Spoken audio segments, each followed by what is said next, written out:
दीदी याद तो है ना। कल माँ का श्राद्ध है। हमने बड़ी पूजा रखी है उनकी आत्मा की शांति के लिए। इसीलिए आपको सपरिवार आना ही है। रीना अपनी ननद कोमल को फ़ोन पर कहती है। तभी कोमल ने भाभी से कहा, मैं नहीं आ सकती। आपको तो पता ही है कि उनको छुट्टी नहीं मिलेगी। अरे दीदी, ऐसे कैसे? माँ के जमाई और बेटी उनके श्राद्ध में नहीं आएंगे तो उनको शांति कैसे मिलेगी? इसलिए आपको आना ही पड़ेगा। बाकी मुझे कुछ भी नहीं पता। इतना बोलकर रीना ने फ़ोन रख दिया। इधर कोमल पुरानी यादों में खो गई। जब उसके पापा की मृत्यु हो गई थी, तभी कोमल अपने मायके गई हुई थी। माँ ने बेटी से कहा, बेटा, तुम्हारे पापा मुझे अकेला छोड़कर चले गए। मुझे किसके सहारे छोड़कर गए? माँ कोमल के गले लगकर रो रही थी। तब कोमल बोली, ये सब लोग तो हैं ना, भैया, भाभी और बच्चे। तुम चिंता क्यों करती हो माँ? कोमल को माँ से मिले बहुत दिन हो गए थे। माँ से हमेशा ज़्यादातर फ़ोन पर बोलना होता था, कभी वॉइस कॉल पर तो कभी वीडियो कॉल पर। बेटा, आज क्या बनाया है तूने? एक दिन माँ ने वीडियो कॉल पर पूछा। माँ, आलू की सब्जी और रोटी बनाई है, कोमल ने जवाब दिया।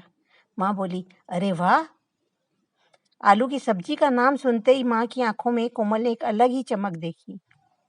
माँ, तुम्हारा खाने का मन हो रहा होगा तो भाभी से कहो, वो बना कर देगी, कोमल हंसते हुए माँ से बोली। माँ ने कहा, अब इस उम्र में आलू कहाँ पचते हैं। मैं तो ऐसे ही बोल रही थी।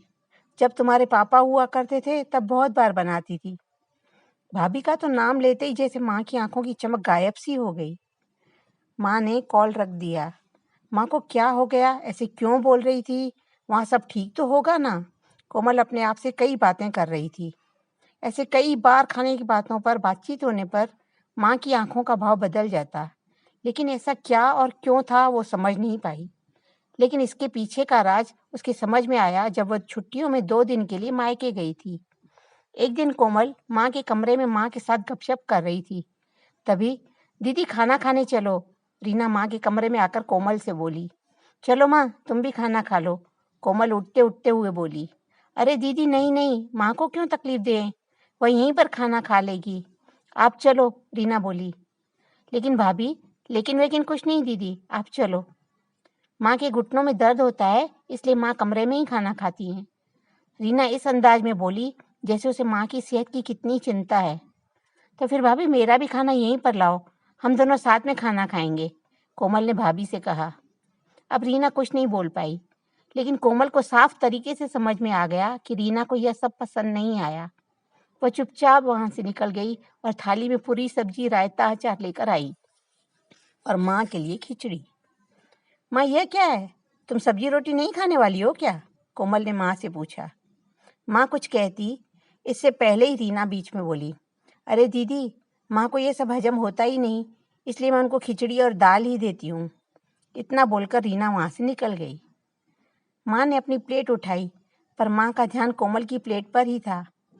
माँ ललचाई नज़रों से रोटी, सब्जी व रायते को देख रही थी।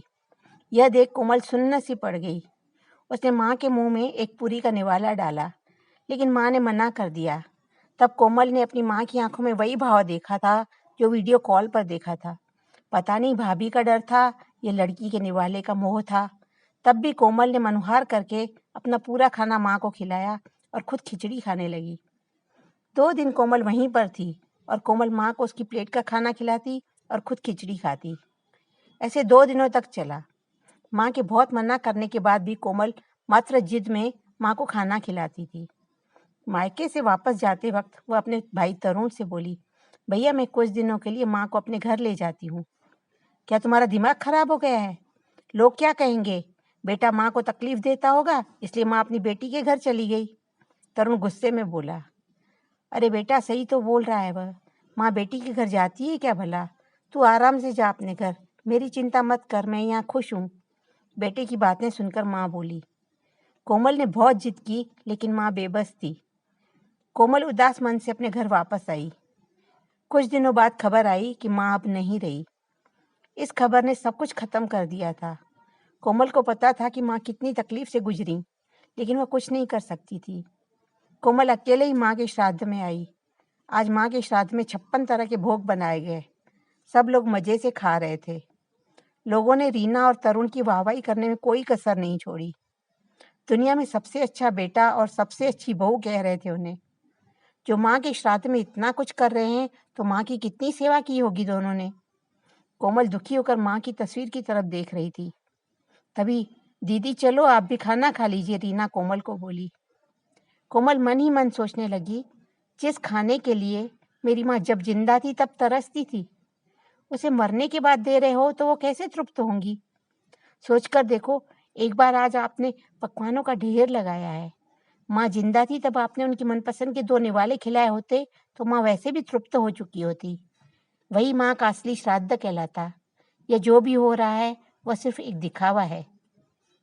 पर वह हकीकत में कुछ न कह पाई। उसने भाभी से कहा, आप चलो, मैं आती हूँ। और वह भारी मन व भोजिल कदमों से खाना खाने गई।